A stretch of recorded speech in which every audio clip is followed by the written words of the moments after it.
You're trying to babysit them so that you can ensure that they live to the next year. But for this couple, babysitting means something a little different. You grab them, and they are heavy.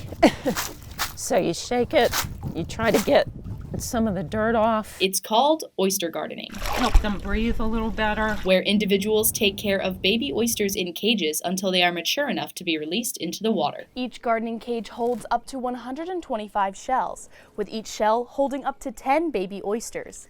That's thousands of new filter feeders per cage. Oysters not only serve as a food source for both humans and other animals, but the way they grow creates reef-like structures which serve as a habitat for fish and other bay species. Another important function?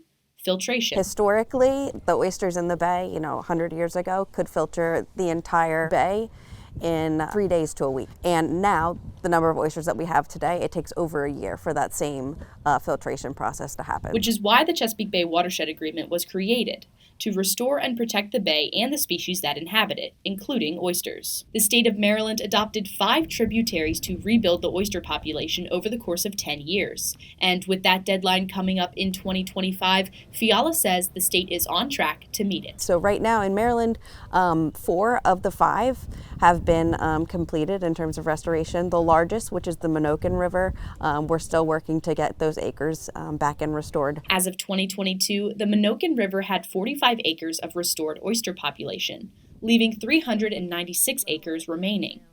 But with the help of volunteers like Beverly and Eric, the Chesapeake Bay Foundation has planted over 260 million oysters since the start of the watershed agreement. We're boaters, we're fishermen, we certainly love to eat our seafood here in Maryland. So it's nice to be able to do something that is going to help it long term. For CNS TV, I'm Sydney Nauman.